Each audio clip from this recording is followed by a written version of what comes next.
అవినాష్, చెప్పుమా.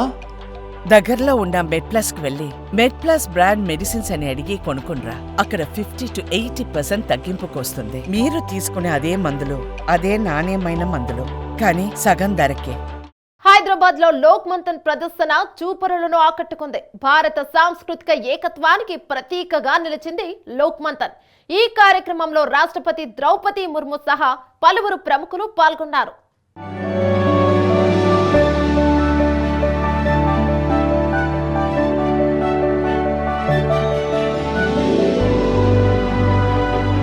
హైదరాబాద్లోని శిల్పారామంలో లోక్ మంథన్ 2024 ప్రదర్శనను అట్టహాసంగా నిర్వహించారు. ఈ నెల 21 నుంచి 24 వరకు లోక్ మంథన్ కార్యక్రమం జరిగింది. లోక్ మంథన్ సాదాసీదా కార్యక్రమం కాదు. కొండలు, కోనలు, గ్రామాలు, పల్లెలు, పట్టణాలు, నగరాల్లో జీవించి ప్రజలందరినీ కలిపి భారతీయ జానపద కళాకారులను ప్రోత్సహించే అతిపెద్ద జాతర ఇదే. దేశ సాంస్కృతిక వారసత్వం, దేశ ప్రజల జీవన విధానానికి సంబంధించి ప్రముఖులతో మేధో మదనం చేయడం లోక్ మంథన్ కార్యక్రమ ప్రధాన లక్ష్యం. ఈ అంతర్జాతీయ సాంస్కృతి మహోత్సవానికి హైదరాబాద్లోని శిల్పారామం వేదికగా మారింది. దక్షిణ భారతదేశంలో మొట్టమొదటిసారి హైదరాబాద్ లోక్ మంథన్ నిర్వహించారు.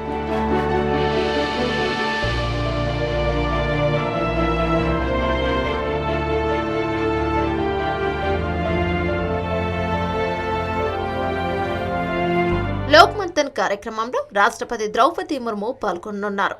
ఈ సందర్భంగా లోక్ మంథన్ ప్రాధాన్యాన్ని ఆమె వివరించారు. मंथन कार्यक्रम में शामिल हुई थी।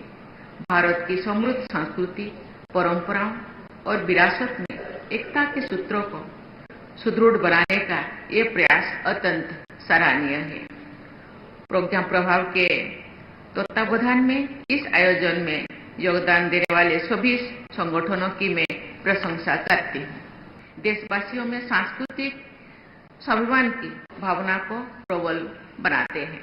లోక్ మంథన్ కార్యక్రమంలో పాల్గొన్న మాజీ ఉపరాష్ట్రపతి వెంకయ్య నాయుడు మాట్లాడుతూ, ప్రకృతితో మమేకమే మన సంస్కృతి అన్నారు.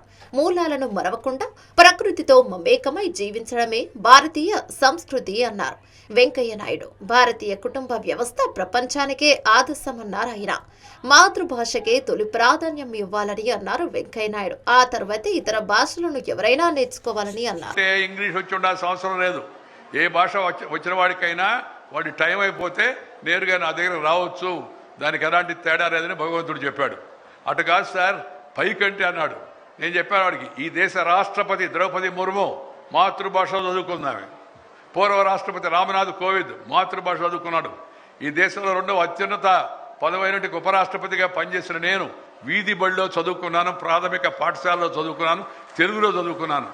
ఈ దేశానికి నిన్నటిదాకా సుప్రీంకోర్టు ప్రధాన న్యాయమూర్తిగా ఉన్న జస్టిస్ ఎన్వి రమణ గారు ఆయన మాతృభాష చదువుకున్నానని చెప్పి ఆయన చెప్పాడు. నిన్న కూడా చెప్పాడు, ఇంతకుముందు కూడా చెప్పాడు. ఈ దేశానికి ప్రపంచంలో శక్తివంతమైన ప్రధానమంత్రిగా పేరుగాంచిన శ్రీ నరేంద్ర భాయ్ మోదీ కానివెంటు మొహమే చూడాలి ఆయన.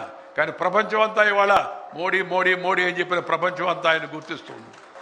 లోక్ మంథన్ ప్రదర్శనలో ఏర్పాటు చేసిన దేశంలోని వివిధ ప్రాంతాల సంస్కృతులను ప్రతిబింబించే కళారూపాలు, ప్రాచీన సంగీత వాయిద్యాలు, ఉపకరణాలను వెంకయ్య నాయుడు ఆసక్తిగా తిలకించారు.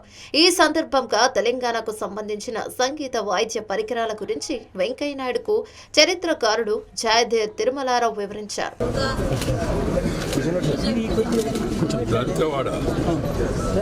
అది సౌండ్. అప్పుడు వాళ్ళు ఏం చేస్తారంటే ఈ తాళపత్ర గ్రంథాన్ని తీసి చదువుతుంటారు. దీని వెనక ఒక స్క్రోల్ ఉంటుంది పెయింటెడ్, అది చూపించి కథ చెప్తారు. అంటే సంగీత వాద్యము ప్రత్యేకం కాదు, అలెవన్ కాదు, దానికి ఇన్ని రకాల వాద్యాలు ఉంటాయి. కాగా లోక్ మంథన్ కార్యక్రమానికి కేంద్ర మంత్రి జి కిషన్ రెడ్డి హాజరయ్యారు. ఈ సందర్భంగా ఆయన మాట్లాడుతూ, లోక్ మంథన్ కార్యక్రమం రాజకీయాలకు అతీతమైందని అన్నారు. భారతీయ జీవన విధానం, భారతీయ సంస్కృతిని ప్రపంచానికి పరిచయం చేసే ఓ గొప్ప ప్రదర్శనే లోక్ మంథన్ అన్నారు కిషన్ రెడ్డి. కల్చరల్ సంబంధించిన స్టాల్స్ ఏవైతున్నాయో, హ్యాండ్ క్రాఫ్ట్ సంబంధించినటువంటి ప్రొడక్ట్స్ ఏవైతున్నాయో వీటన్నిటినీ సందర్శించాల్సిందిగా తెలంగాణ ప్రజలందరినీ కూడా నేను స్వాగతం పలుకుతా ఉన్నాను. మన అదృష్టము 4 రోజుల పాటు ప్రజ్ఞా ప్రభావం ద్వారా లోక్ మంథన్ కార్యక్రమం మన భాగ్యనగర్లో జరుగుతూ ఉంది. దీనికి సుమారు 2500 మంది ప్రతినిధులు, సుమారు 2500 మందికి పైగా జానపద కళాకారులు, సంగీత కళాకారులు అనేక రాష్ట్రాల నుంచి కూడా ఇక్కడికి రాబోతున్నారు. ఇక్కడ ఇదే వేదికలో అనేక రకాల సాంస్కృతిక కార్యక్రమాలు కూడా జరుగుతాయి. వీటన్నిటిని తిలకించాల్సిందిగా నేను అన్ని వర్గాల ప్రజలను భాగ్యనగర్ నుంచి ఆహ్వానిస్తా ఉన్నాను. ఈ సందర్భంగా తెలంగాణ పర్యాటక శాఖ మంత్రి జూపల్లి కృష్ణారావు మాట్లాడుతూ భిన్న సంస్కృతుల నిలయమే తెలంగాణ అన్నారు. తెలంగాణలో దేశంలోని అన్ని ప్రాంతాల ప్రజలు దశాబ్దాలుగా కలిసిమెలిసి బతుకుతున్నారని చెప్పారు. అందుకే తెలంగాణ రాష్ట్రం గంగా జమున తెహజీబ్కు చిరునామాగా పేరు తెచ్చుకుందని అన్నారు. భిన్నత్వంలో ఏకత్వాన్ని తెలంగాణ ప్రభుత్వం గౌరవిస్తోందన్నారు మంత్రి జూపల్లి కృష్ణారావు. నాట్యం, కూచిపూడి, పేరిణి, యక్షగానం, మోహిని అట్టం, కథక్, రవీంద్ర సంగీత వంటి ఎన్నెన్నో భారతీయ నాట్య కళారీతులను కూడా తెలంగాణలో ప్రోత్సహిస్తూ ఉన్నాం.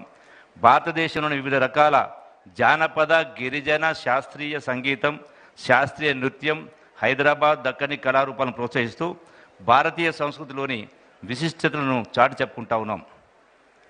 భాషా సాంస్కృతిక శాఖ అంటే కేవలం ఆటపాటలే కాదు, సంస్కృతి అంటే జీవన విధానం. సాధారణంగా కల్చరల్ మినిస్టర్ అంటే ఆటపాటల మంత్రి అనుకుంటారు. కల్చర్ అంటే సంస్కృతి, సంస్కృతి అంటే జీవన విధానం. ఇంతకుముందు గొప్పగా చెప్పినటువంటి మన యొక్క వెంకయ్యనాయుడు గారు, వెంకయ్యనాయుడు గారు చాలా గొప్పగా చెప్పడం జరిగింది. ఈనాడు ఈ సంస్కృతి ధ్వంసమైంది కాబట్టే ఆలోచన విధానం మారింది. ఇప్పుడు జరుగుతున్నటువంటి సకల రోగాలకు, సకల సమస్యలకు మూలం ఈ సంస్కృతి ధ్వంసం కావడమే. లోక్ మంథన్ కార్యక్రమం సందర్భంగా 4 రోజుల పాటు విద్యార్థులకు శిల్పారంభంలో ఉచిత ప్రవేశం కల్పించారు. కాగా ఛత్తీస్గఢ్కు చెందిన రామ్ నామీ నమాజ్కు చెందిన 15 మంది ప్రతినిధులు లోక్ మంథన్ కార్యక్రమంలో ప్రత్యేక ఆకర్షణగా నిలిచారు. శరీరం అంతా రామ్ రామ్ అంటూ పచ్చబొట్లు పొడిపించుకోవడం రామ్ నామీ సమాజ్ ప్రత్యేకత. ఛత్తీస్గఢ్లో రామ్ నామీ నమాజ్ సంస్థకు ఇది ఒక ఆనవాయితీ.